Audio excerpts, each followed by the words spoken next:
Captain Jake Morrison stood on the bridge of the exploration ship Terra's Hope and watched the stars through the main screen.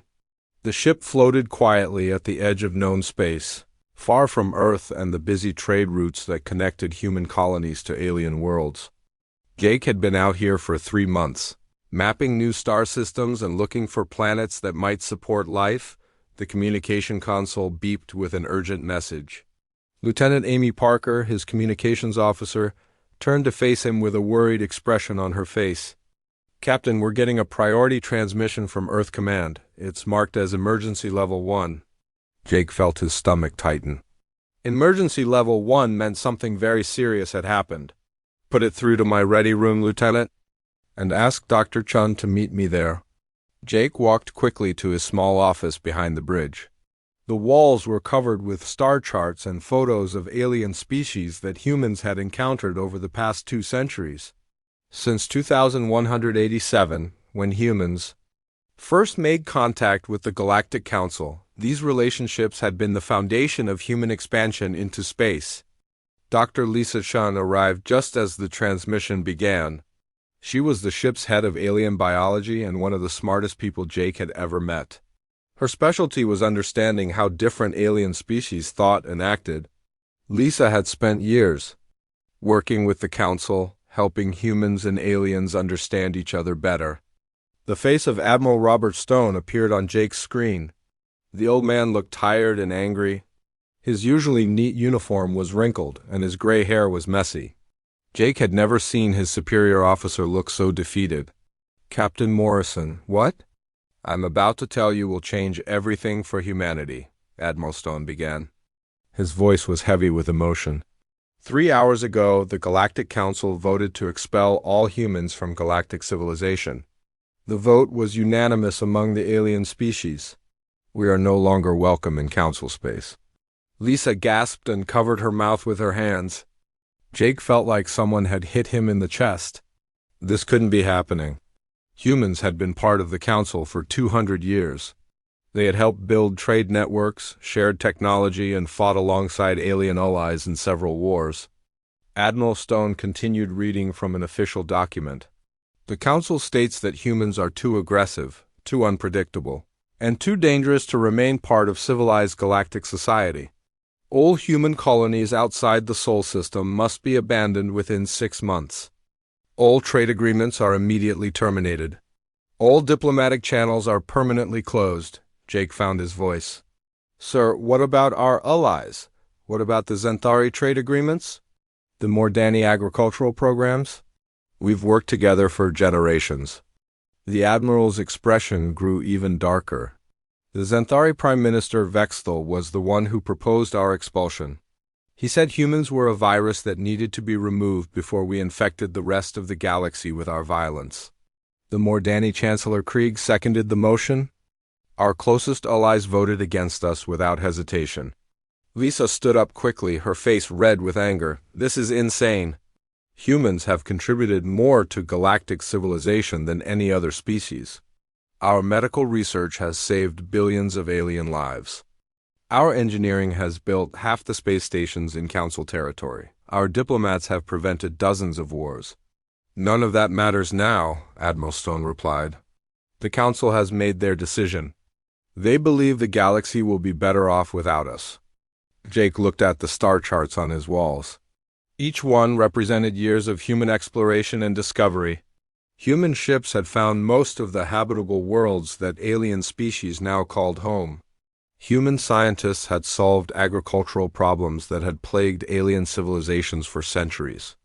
Human peacekeepers had maintained order in the most dangerous sectors of space. "What about the colonies?" Jake asked.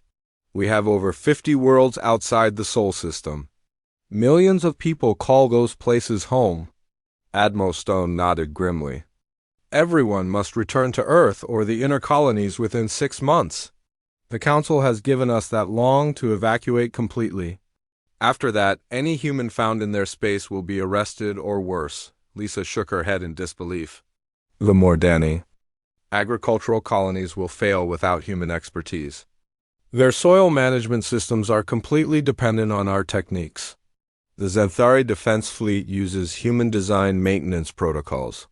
Without our support, their ships will break down within years. I tried to explain that to the Council, Admiral Stone said. They believe they can manage without us. Prime Minister Vexthal actually laughed when I mentioned the agricultural systems. He said aliens had been growing food long before humans left their home planet. Jake felt a cold anger building in his chest. These aliens had used human knowledge and hard work to build their civilizations, and now they were throwing humans away like garbage. What are our orders, Admiral? You are to return to the inner colonies immediately and begin evacuation operations. The Terra's Hope and 12 other exploration ships have been tasked with collecting human personnel from the outer settlements. We have to move fast. The Council has already begun sending their own ships to monitor human activities. Dr. Chun sat down heavily in her chair. This will destroy both sides. Humans and aliens have become so connected that separation will hurt everyone. The economic disruption alone will cause massive problems. Admiral Stone looked directly at her through the screen. Dr. Chun, I need you to document everything. Every technology we shared, every problem we solved, every system we designed. Future generations need to understand what we built together and what the aliens chose to throw away. Jake stood at attention. We'll begin evacuation operations immediately, sir. How long do we have for the entire operation? 6 months for complete withdrawal. The transport ships are already being organized, but it's going to be the largest movement of people in human history. Some families have lived on those outer worlds for 5 generations. They've never even seen Earth. The transmission continued for another hour as Admiral Stone explained the details of the evacuation plan. Each human ship would be assigned specific colonies to empty. The Terra's Hope would handle 7 settlements. In the Kepler sector, including the research station on New Harmony where 300 scientists studied alien plant life. When the transmission ended, Jake and Lisa sat in silence for several minutes. The ship suddenly felt very small and lonely, floating in the darkness between stars that no longer welcomed human visitors. Captain, Lisa finally said, I think this is the biggest mistake in galactic history. The aliens are acting on fear and prejudice, not logic. They'll regret this decision, but by then it might be too late to fix the damage. Jake nodded slowly. Maybe you're right, Doctor. But right now, our job is to get our people home safely. We can worry about alien regrets later. Over the next few weeks, Jake watched as centuries of diplomatic progress crumbled. Human ambassadors were escorted out of alien capitals. Trade ships were turned away from ports where they had been welcome for generations. Scientists working on joint research projects were ordered to leave immediately. Taking nothing with them, the Terra's Hope moved from colony to colony, loading desperate families and their few possessions. Each world told the same story, alien. Officials arrived with enforcement ships and gave humans days or hours to pack up entire lives.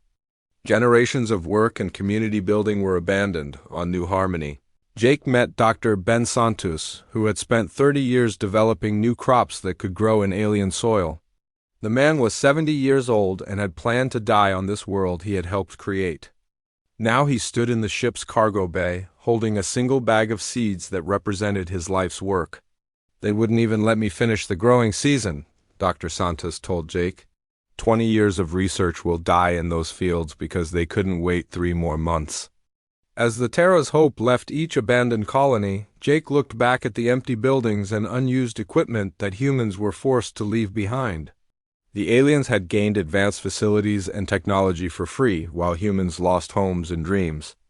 The journey back to Earth took 2 months. During that time, Jake received regular reports about the evacuation progress. Some alien species were already having problems without human support, but their governments refused to change their decision. Pride was more important than practical concerns. When Earth finally appeared on the main screen, Jake felt a mix of relief and sadness. Humanity was going home, but they were returning as refugees from the stars they had helped civilize. 50 years had passed since the Great Severance, and Earth looked nothing like the world that aliens had rejected. Commander Alex Turner stood in the observation deck of the new orbital defense platform and watched construction crews finish. the last sections of humanity's most advanced space station. The sight filled him with pride and a touch of sadness for what could have been. Alex was only 5 years old when the aliens expelled humanity from galactic civilization. He grew up hearing stories about the time when humans and aliens worked together among the stars. Now, at 55, he commanded the Terran Defense Force, the most powerful military organization in human history. "Commander Turner, President Williams is ready for the briefing," announced Lieutenant Carol Davis, his aide. Carol was part of the new generation that had never known alien contact. To her, humans had always been alone in the universe, and that seemed perfectly normal. Alex walked through the gleaming corridors of the defense platform toward the conference room. The walls were lined with displays showing real-time information from across human space. Manufacturing output, population growth, technological development, military readiness, every number told the same story. Humanity was thriving like never before. President Katie Williams was already seated at the conference table when Alex arrived. She was the third president since the severance and probably the most successful.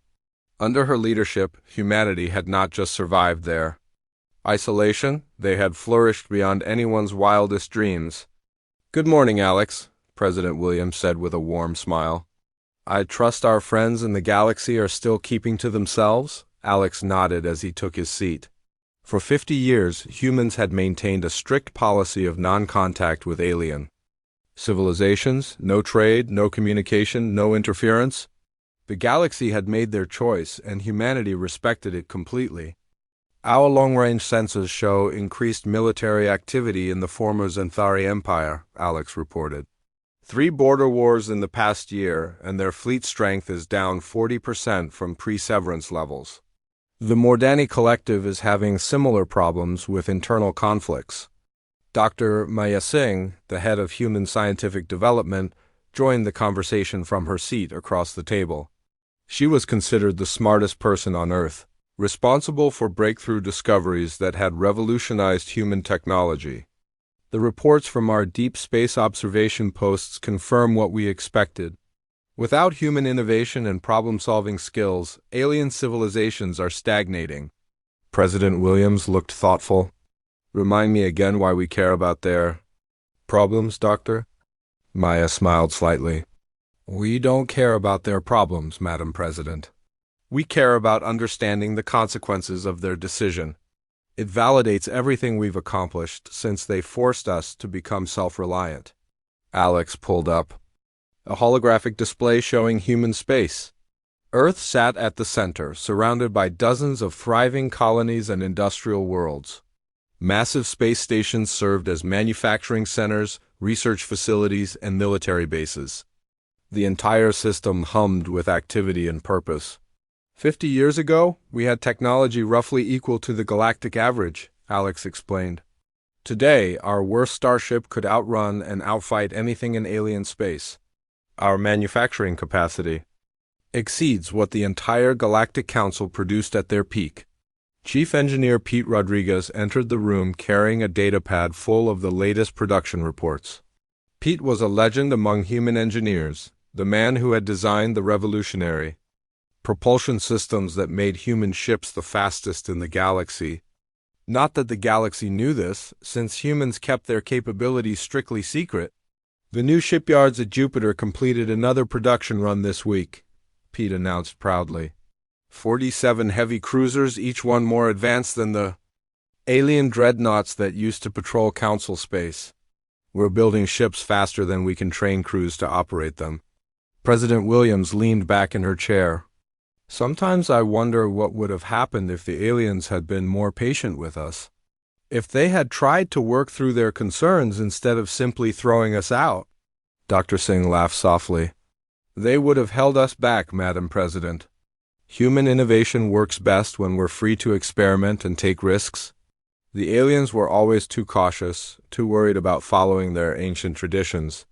They would have limited our potential." Alex remembered the stories his father had told him about working with alien engineers. Every new idea had to be approved by committees that took months to make decisions. Every innovation had to be tested for years before implementation. Human creativity had been constantly frustrated by alien bureaucracy and fear of change. Our intelligence networks report that the Zentari are still using maintenance protocols that humans designed over 60 years ago, Alex said. Their newest ships are based on designs that we considered outdated before the severance. They've made almost no technological progress in 5 decades, Pete nodded enthusiastically. Their ships are literally falling apart, without human mechanics. And engineers, they can't maintain their own technology. Meanwhile, we've developed systems they couldn't even understand if we gave them the blueprints. The conversation was interrupted by Admiral Kate Foster, Alex's second-in-command and the person responsible for humanity's stellar navy. Kate was a brilliant strategist who had planned the defense of human space down to the smallest detail. She had also overseen the secret exploration missions that kept humans informed about galactic affairs. Madam President, I have the latest. Reports from our stealth reconnaissance ships, Kate announced as she took her seat. The situation in alien space is worse than we thought. The Mordani agricultural colonies are experiencing massive crop failures. Their population is starting to decline for the first time in centuries. President Williams frowned with concern. Despite everything the aliens had done, she still felt sympathy for their suffering. How bad is it, Admiral? Kate consulted her datapad. At least 12 worlds are facing serious food shortages. The Mordani tried to implement new farming techniques, but they lacked the expertise to make them work. Their crop yields have dropped 30% in the past decade. Dr. Singh shook her head sadly. Human agricultural specialists designed those farming systems specifically for alien soil conditions. Without ongoing human support and adaptation, failure was inevitable. We tried to warn them 50 years ago. Alex pulled up another display showing military activities across known space. The problems go beyond agriculture. Pirate attacks are up 400% since the severance. The Council's peacekeeping fleet has been reduced to less than 20% of its former strength. Entire trade routes have been abandoned because they're too dangerous to patrol. Pete laughed bitterly. They blamed humans for being too aggressive, and now they can't maintain basic security without us. The irony is almost funny. President Williams stood up and walked to the large window that looked out at Earth. The planet was more beautiful than ever, with clear skies and thriving cities. The population had grown to 12 billion people, all living in comfort and prosperity that previous generations could never have imagined. What about our own expansion plans? She asked without turning around. Admiral Foster activated a new holographic display showing unexplored space beyond human territory. Our deep space exploration ships have identified over 300 potentially habitable worlds. We could begin colonization operations whenever you give the order, Madam President. Alex studied the star map with professional interest. Our new colony ships can transport 1 million people each, and we can terraform most worlds in less than 10 years. If we wanted to match the old Galactic Council's territory, we could do it in a single generation. Dr. Singh added her own perspective. The difference is that our expansion would be sustainable. We've learned from the aliens' mistakes. Our colonies are designed to be self-sufficient from the beginning, not dependent on constant support from the home world. President Williams turned back to face the group. And if the aliens detect our expansion? What if they see it as a threat? Kate smiled confidently. Let them try to stop us, Madam President. Our ships are faster, our weapons are more powerful, and our tactics are more flexible. Any alien force that challenges human expansion would be making a serious mistake. The meeting continued for another hour as they discussed various aspects of human development, population growth, technological advancement, military readiness, economic expansion. Every topic demonstrated the same truth. Humanity had not just survived their rejection by the galaxy. They had thrived in ways that would have been impossible under alien oversight. As the meeting ended, Alex remained behind to speak privately with President Williams. Madam President, do you ever think about making contact again? Not for our benefit, but for theirs? President Williams considered the question carefully. Sometimes, Alex, but they made their choice 50 years ago. They decided they didn't want or need human involvement in their affairs. Who are we to override that decision now? Alex nodded slowly. Even if they're destroying themselves through their own stubbornness? Even then, President Williams replied firmly, we respect their right to make their own mistakes, just as we demanded the right to make ours. Senator Carl Murphy sat in his small office on Earth and stared at the communication device on his desk. For the first time in 75 years, an alien was trying to contact him directly. Carl had been humanity's last ambassador to the Galactic Council before the Great Severance. Now, at 93 years old, he was one of the few humans who remembered what galactic cooperation used to look like. The device beeped again with an incoming message. Carl knew he should report this contact to President Thompson immediately, but curiosity made him hesitate. What could the aliens possibly want after all this time? He pressed the accept button and watched as a Xanthari face appeared on his screen. The alien looked terrible. Kethmer had been a junior diplomat when Carl knew him decades ago. Now his blue skin was pale and sickly, his once proud head crest was wilted, and his large eyes showed deep exhaustion. This was not the confident Xanthari that Carl remembered from the old days. Senator Murphy, Kethmer said in heavily accented English, I apologize for contacting you in secret, but my government would execute me if they knew I was speaking to a human. We need your help desperately. Carl leaned back in his chair and studied the alien's face. Help with what, old friend? Your people made it very clear that you didn't want anything to do with humans. That was 75 years ago, and we've respected your wishes completely. Kethmar's head dropped in shame. We were wrong, Senator. Terribly, catastrophically wrong. The galaxy is falling apart, and we don't know how to fix it. Our agricultural worlds are dying. Our children are starving. Please, we need the farming techniques that humans developed for our soil types. I'm sorry, Kethmar, but Earth's policy is very clear, Carl replied firmly. We don't interfere in galactic affairs. Your people chose independence from human influence, and we respect that choice. You'll have to solve your problems yourselves. The Xanthari diplomat began to cry, which was something Carl had never seen before. Xanthari were proud people who rarely showed emotion to outsiders. Senator, entire worlds are going hungry. Billions of people may die if we can't restore food production. Surely humanity wouldn't let that happen out of spite? Carl felt a pang of sympathy, but he also remembered the insults and accusations that Xanthari leaders had made about humans during the expulsion hearings. This isn't about spite, Kethmar. This is about respecting the decision your people made. You said you could manage without human help. You said you would be better off without us. The transmission ended abruptly as Kethmar cut the connection, probably afraid of being detected by his own government security systems. Carl sat in silence for several minutes, thinking about what he had just heard. Then he made the call he was required to make under Earth's strict protocols. On the frontier world of New Eden, Colonel Ryan Beck was having his own encounter with galactic decay. His monitoring station intercepted alien communications from across known space, and the reports grew more desperate every day. Ryan had served at this remote outpost for 15 years, watching the galaxy slowly collapse from a safe distance. Colonel, you need to hear this transmission, called Sergeant Kelly Brooks from her communications console. Kelly was a young woman who had never seen an alien in person, but she had become an expert at interpreting their desperate messages. Ryan walked over to listen as Kelly played back an intercepted Mordani military communication. The alien commander was reporting massive pirate attacks on 3 different trade convoys. His fleet was too small and too old to provide adequate protection, and he was requesting emergency assistance from the central government. That's the 4th convoy attack this week, Kelly observed.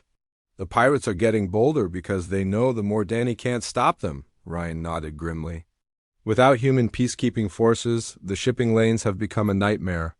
Pirates used to avoid Mordani space because they knew human patrol ships would hunt them down. Now it's open season. Another transmission came through, this one from a Xanthari colony requesting emergency medical supplies. Their local hospitals were overwhelmed with cases of a disease that human doctors had eliminated decades ago, without human medical knowledge. The disease was spreading again and killing thousands of aliens. Kelly shook her head sadly. I don't understand why they threw out the humans if they needed them so badly. Were the alien leaders really that stupid? Ryan remembered the stories his grandfather had told him about working with aliens before the severance. It wasn't stupidity, Sergeant, it was pride and fear. The aliens were afraid that humans were becoming too important to their civilization. They thought they could maintain everything humans had built without actually needing humans around. A new alarm sounded, indicating that the station had detected a major space battle. Ryan and Kelly watched their screens as sensor data showed Xanthari and Mordani fleets fighting each other near a disputed border world. Ships were exploding on both sides, and the battle was spreading to include civilian vessels trying to evacuate the planet. Border disputes used to be settled through human mediation, Ryan explained to Kelly. Human diplomats were good at finding solutions that both sides could accept. Without that mediation, every disagreement becomes a shooting war. At the Terran Strategic Institute on Earth, Dr. Nina Foster was compiling reports about galactic conditions for the government's monthly briefing. Nina was Admiral Kate Foster's sister and one of humanity's leading experts on alien civilizations. Her job was to analyze the intercepted communications and provide intelligence about galactic affairs. The reports painted a picture of complete civilizational breakdown. The Galactic Council had not met in over 10 years because member species could no longer agree on anything. Trade between alien worlds had dropped to less than 20% of pre-severance levels. Entire star systems had gone dark, their populations either dead or evacuated to more stable regions. The pattern is always the same, Nanya dictated to her computer as she prepared her analysis. Problems arise that require creative solutions and adaptive thinking.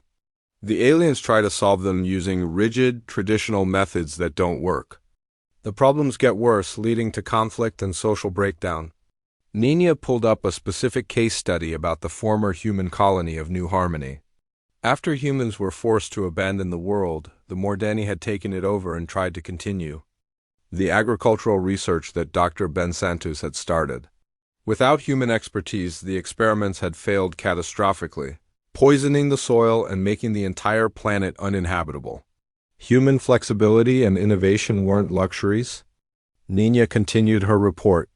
They were essential components of galactic civilization. The aliens became dependent on human problem-solving abilities without realizing it.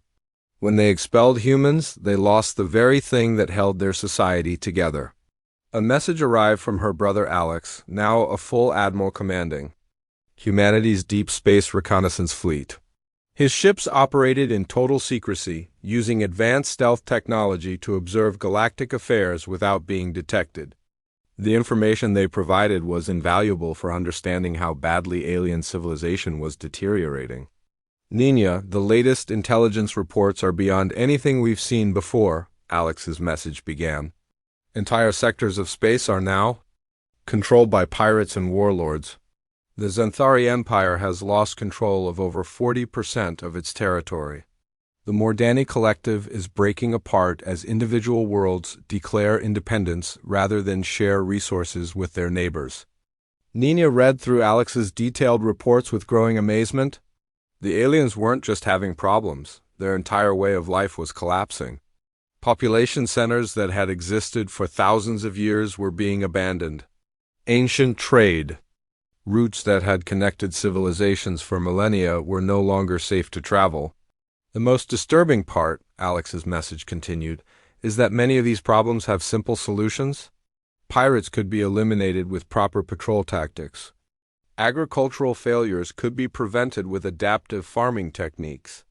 Diplomatic crises could be resolved with flexible negotiation strategies. But the aliens seem incapable of implementing any of these solutions. Nina understood what her brother meant. Humans had always excelled at adapting to new situations and finding creative solutions to unexpected problems. Aliens, on the other hand, preferred to follow established procedures and traditional methods. When those methods failed, they had no backup plan. Dr. Ben Turner, Alex's brother and head of human scientific research, visited Nina's office to discuss the latest technological reports from alien space. Ben's teams monitored alien scientific publications and technological developments, looking for signs of progress or innovation. They've made almost no meaningful advances in 75 years, Ben reported sadly. Their newest spacecraft designs are based on human blueprints from before the severance. Their medical research has stagnated completely. Even their basic manufacturing processes are becoming less efficient over time. Nina pulled up comparative charts showing human versus alien technological development since the severance. The lines on the graph told a dramatic story. Human technology had advanced exponentially, while alien technology had actually regressed in many areas. President Lucy Thompson stood at the window of her office and watched the morning sun rise over Earth's capital city. At 45 years old, she was the youngest president in Earth's history. And today she faced the most important decision any human leader had ever confronted. On her desk lay an official communication that had arrived just 12 hours ago, the first formal message from alien governments in nearly a century. The door chimed, and her chief advisor entered the room. Ambassador Steve Collins was a tall, serious man who had spent his entire career studying alien cultures that most humans had never seen. His grandfather had been one of the last human diplomats to work with the Galactic Council before the Great Severance. Madam President, the alien delegation has arrived at the neutral station, Steve reported. They're requesting permission to meet with you immediately.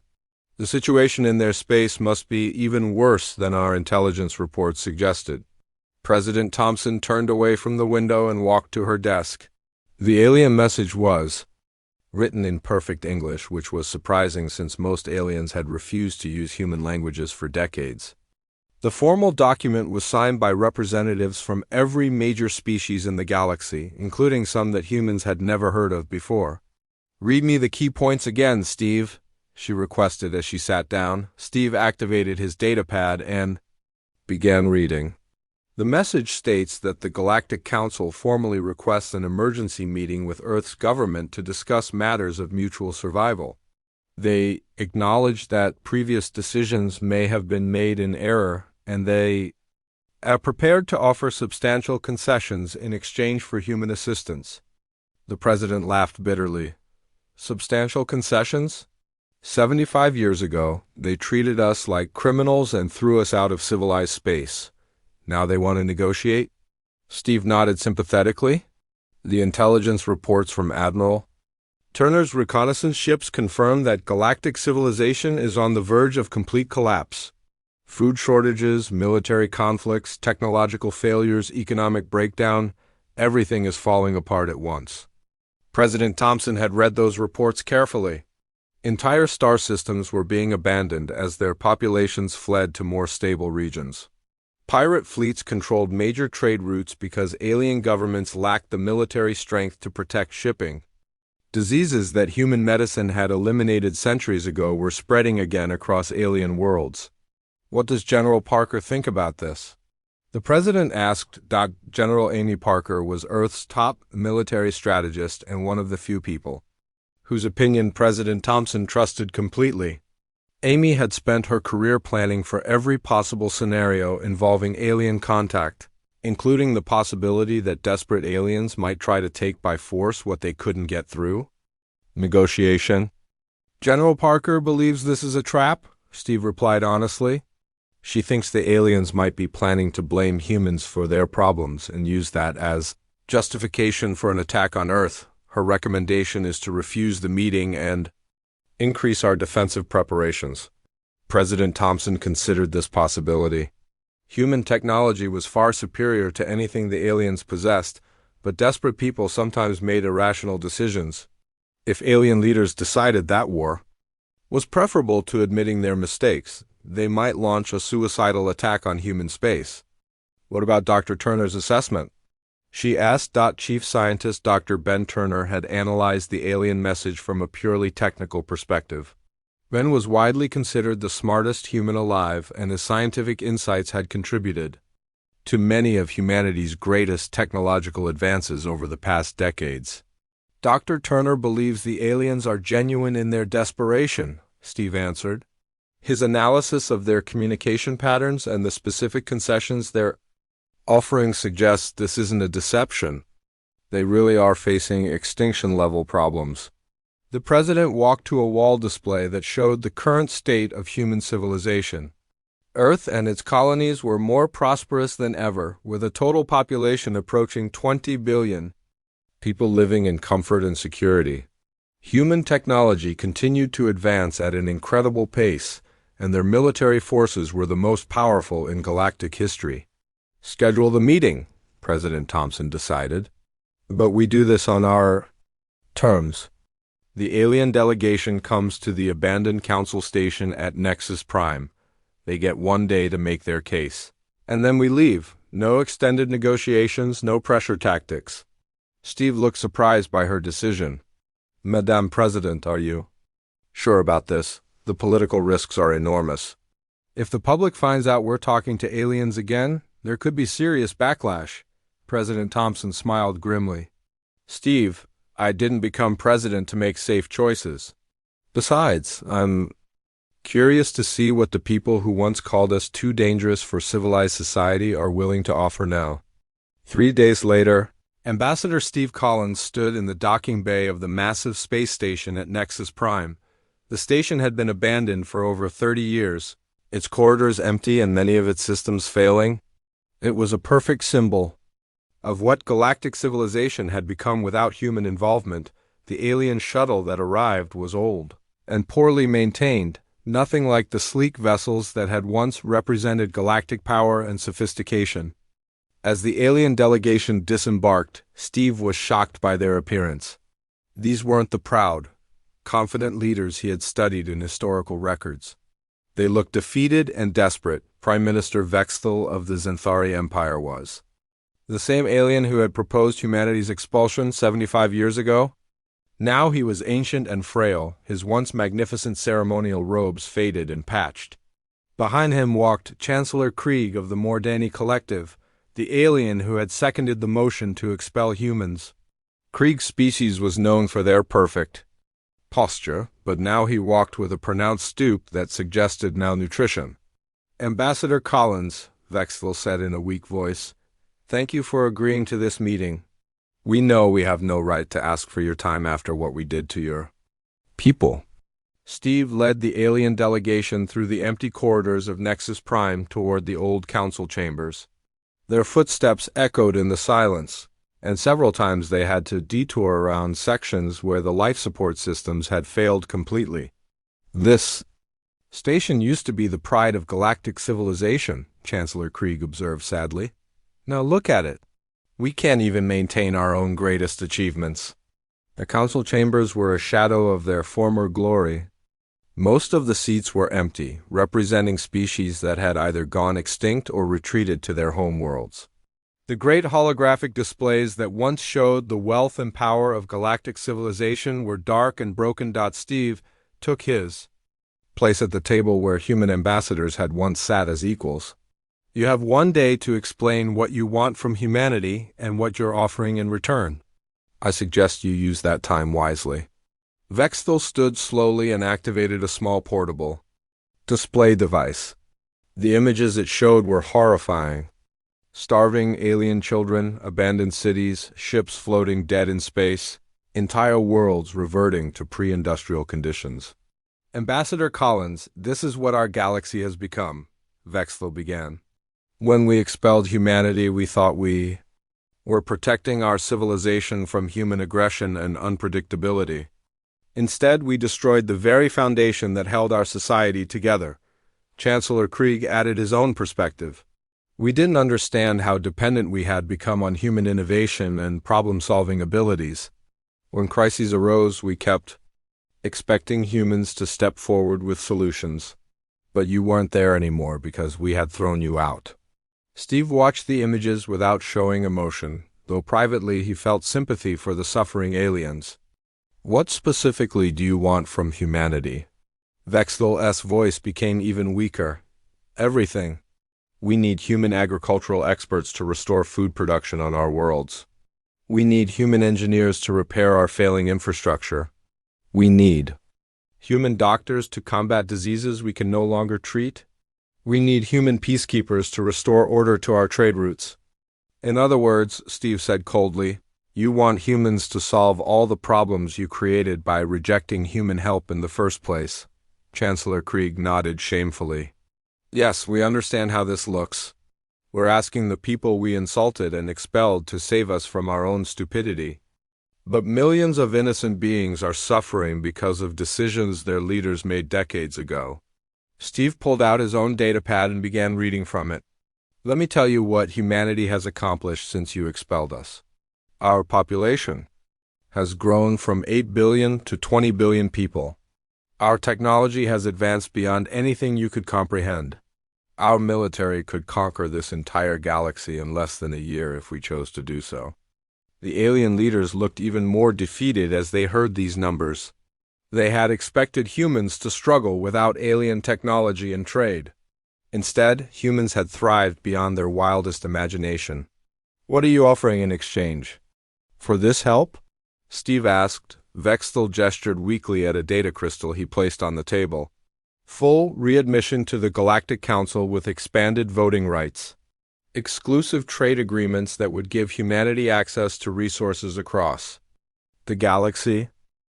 The debate had been raging for 3 weeks across every human world and colony. President Lucy Thompson sat in the Global Council chambers on Earth, listening to the final arguments from representatives of 20 billion human beings. The decision she would make today would shape the future of the galaxy. And the weight of that responsibility was almost crushing. Senator Helen Martinez stood at the speaker's podium, her voice filled with anger and conviction.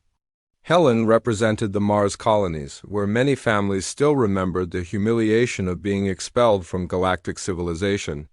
Her position was clear and uncompromising. "We owe these aliens nothing," Helen declared to the packed chamber. 75 years ago, they called us violent, unpredictable, and dangerous. They threw us out of our own colonies and forced millions of humans to abandon homes they had built over generations. Now they come crawling back, begging for help, only because their own incompetence has destroyed their civilization. The chamber erupted in applause from nearly half the representatives. Many humans had never forgiven the aliens for the great severance, and they saw no reason to help those who had treated humanity so cruelly. Helen continued her speech with growing passion. "They made their choice when they decided they were better off without us. Let them live with the consequences.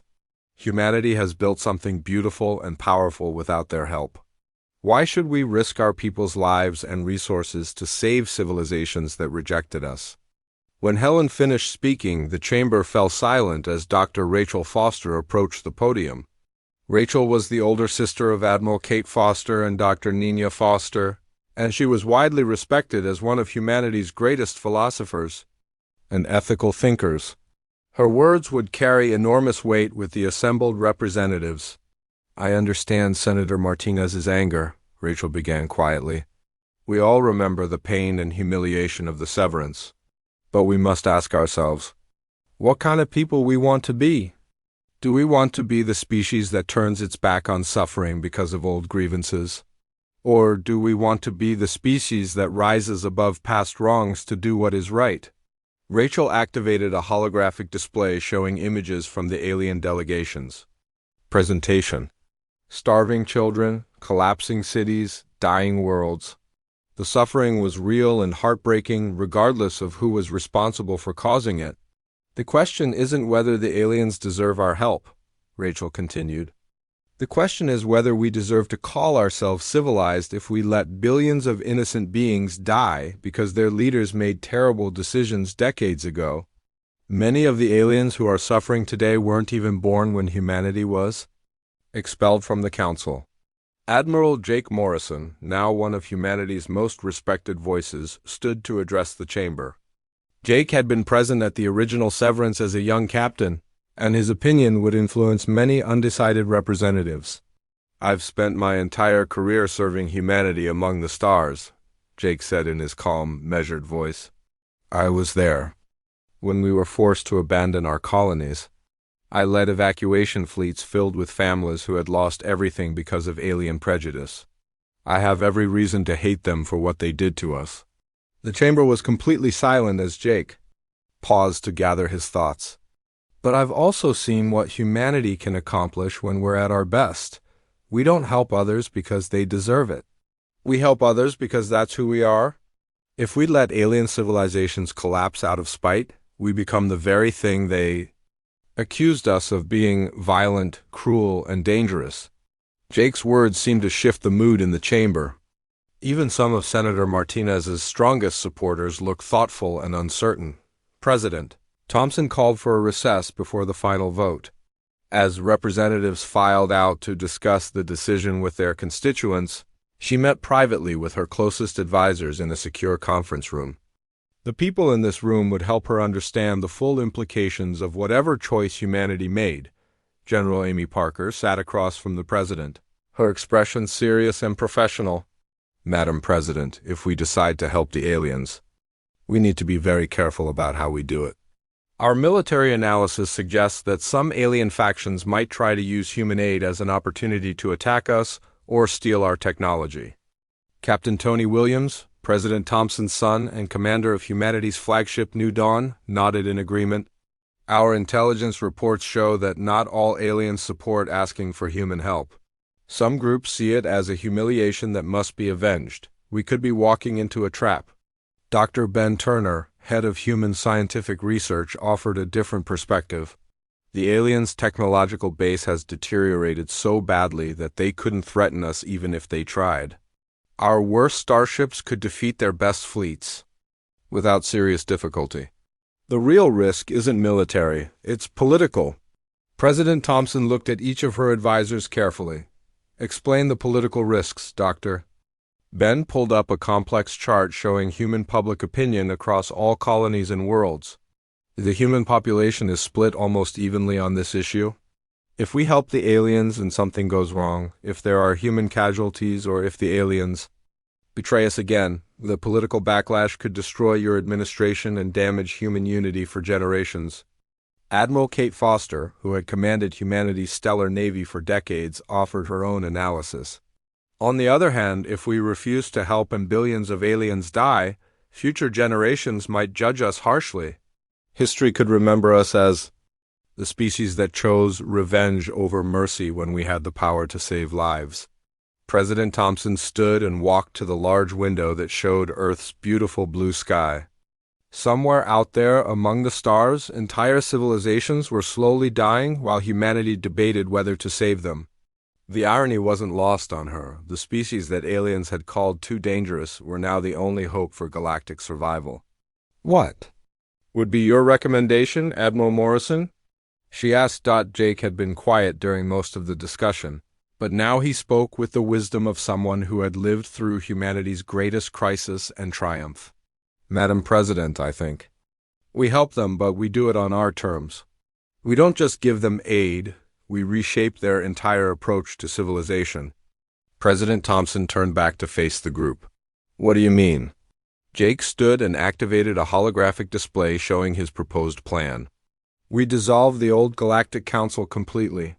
It was a failed system based on species hierarchy and rigid thinking. Instead, we create a new federation based on human principles: merit, adaptability, cooperation, and individual rights rather than group identity. General Parker looked intrigued despite her earlier concerns. A complete restructuring of galactic civilization. That's ambitious, Admiral. How would we enforce such a system? Jake smiled confidently. We don't enforce it through military power. We enforce it through competence. Every world that wants human aid has to adopt human-style governance and social systems. They have to prove they can work together and solve problems cooperatively before they get access to our technology and expertise. Dr. Turner nodded enthusiastically. That could work.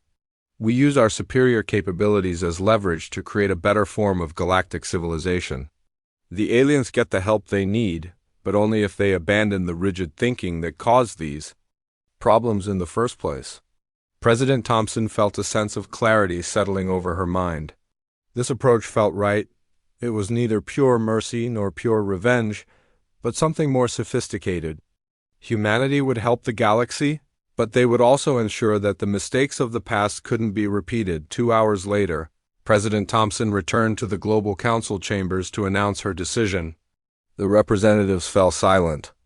As she approached the podium, knowing that her words would determine the fate of trillions of beings across the galaxy. "My fellow humans," she began, 75 years ago, alien civilizations rejected us because they feared our influence on their way of life. Today, we have the opportunity to prove that their fears were misplaced and their rejection was their loss, not ours. The chamber remained silent as President Thompson outlined her plan.